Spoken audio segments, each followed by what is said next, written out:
সুদীপ্ত রায়ের বাড়িতে ম্যারাথন তল্লাশি ইডির, কি বলেছেন সুদীপ্ত রায় শোনাবো।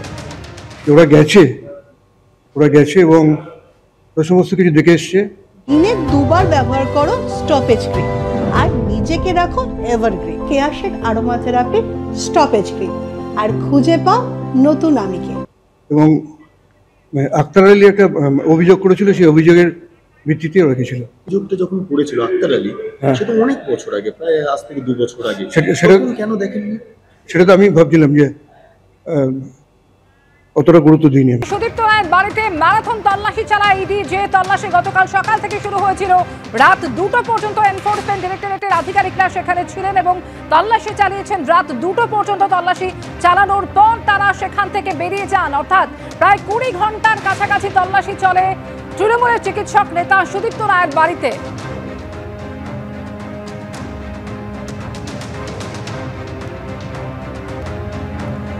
তৃণমূল বিধায়ক সুদীপ্ত রায়ের বাড়িতে ম্যারাথন তল্লাশি চালাচ্ছে ইডি। আরজিকর মেডিকেলে আর্থিক দুর্নীতি তদন্তে প্রায় 20 ঘন্টা ধরে এই তল্লাশি চলছে। সিথিতে তৃণমূলের চিকিৎসক নেতা সুদীপ্ত রায়ের বাড়িতে চলছে ম্যারাথন তল্লাশি।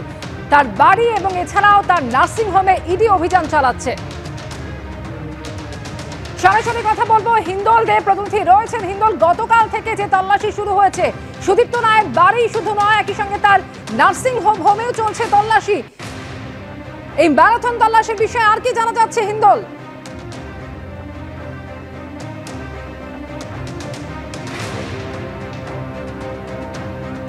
হিন্দল দে আমাদের প্রতিনিধির সঙ্গে যোগাযোগের চেষ্টা করবে এবং আপনাদের জানিয়ে রাখবো যে সিথিতে সুদীপ্ত রায়ের বাড়িতে ম্যারাথন তল্লাশি চলছে। তৃণমূলের চিকিৎসক নেতা সুদীপ্ত রায়, তার বাড়িতে যেমন ম্যারাথন তল্লাশি চলছে, একই সঙ্গে তার যে নার্সিং হোম রয়েছে সেখানেও ইডি অভিযান চালাচ্ছে সিবিআই পর, এবং এবার তার বাড়িতে পৌঁছে গিয়েছে এনফোর্সমেন্ট ডিরেক্টরেট। হিন্দল দে প্রতিনিধি রয়েছেন। হিন্দল, ম্যারাথন তল্লাশি চলছে, গতকাল থেকে যা শুরু হয়েছে তা এখনো চলছে, কি জানা যাচ্ছে এই দীর্ঘ তল্লাশির বিষয়ে হিন্দল? দেখো, সেই তল্লাশি কিন্তু গতকাল সকাল 6:30 থেকে সেই তল্লাশি শুরু হয় এনফোর্সমেন্ট ডিরেক্টরেট এবং রাত 2টো পর্যন্ত কিন্তু সেই ম্যারাথন তল্লাশি চলে। অর্থাৎ প্রায় 20 ঘন্টার কাছাকাছি কিন্তু সেই তল্লাশি চলে এবং সুদীপ্ত রায়কে জিজ্ঞাসাবাদের প্রক্রিয়া চালান ইডি তদন্তকারী আধিকারিকরা। শুধু তাই নয়, তোমাকে বলে রাখি, যেহেতু সুদীপ্ত রায় তিনি আরজিকর হাসপাতালের রোগী কল্যাণ সমিতির চেয়ারম্যান ছিলেন এবং যে সময় এই ঘটনা ঘটে আরজিকর কাণ্ড এবং তার আগে থেকে যে দুর্নীতির অভিযোগ উঠে এসেছিল, যে দুর্নীতির অভিযোগে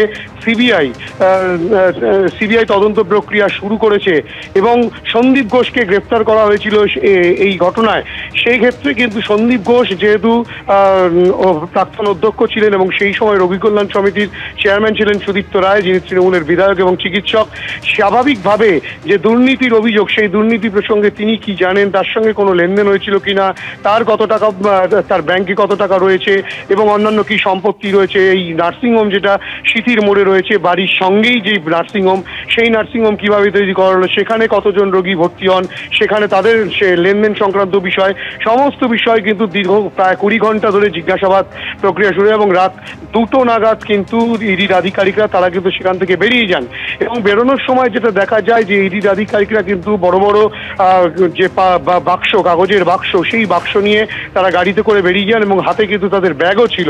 স্বাভাবিকভাবে ইডির তরফ থেকে স্পষ্ট করে কিছু না জানানো হলেও সেই নার্সিংহোমের যিনি ম্যানেজার রয়েছেন তিনি যেটা স্পষ্টত বলছেন যে ইডি আধিকারিকরা এসেছিলেন এবং তারা কিন্তু তল্লাশি প্রক্রিয়া শুরু করেন এবং তারা সেই বাক্স থেকে করে কিন্তু বেশ কিছু নথিপত্র নিয়ে গেছেন বলে সেই ম্যানেজারের দাবি এবং সেখানে কিন্তু রোগী ভর্তি, রোগী ডিসচার্জের সে সমস্ত নথিপত্র, সেই সব নথিপত্র, কত টাকা বিল হয়েছিল, কি বিল হয়েছিল, সেই সব নথিপত্র সেগুলো তারা সিজ করেন। পাশাপাশি সুদীপ্ত রায়ের সঙ্গে সন্দীপ ঘোষের কি সম্পর্ক ছিল, তাদের মধ্যে কোনো লেনদেনের বিষয় ছিল কিনা, সমস্ত বিষয়টা কিন্তু সুদীপ্ত রায়কে এবং তার পরিবারের সদস্যদেরকে জিজ্ঞাসা করা হয় এবং নার্সিংহোমের তরফ থেকে নার্সিংহোমের যিনি ম্যানেজার এবং বেশ কয়েকজন কর্মী তাদেরকেও কিন্তু জিজ্ঞাসাবাদ করা হয়। অর্থাৎ দীর্ঘ যে জিজ্ঞাসাবাদের প্রক্রিয়া, সেই প্রক্রিয়া শেষ করার পর রাত 2টো নাগাদ ইডি আধিকারিকরা সেখান থেকে বেরোন এবং গোটা বিষয়টি নিয়ে আরও তদন্ত চলছে, তেমনটাই কিন্তু ইডি সূত্রে খবর। অমৃতা, ধন্যবাদ হিন্দল তোমাকে।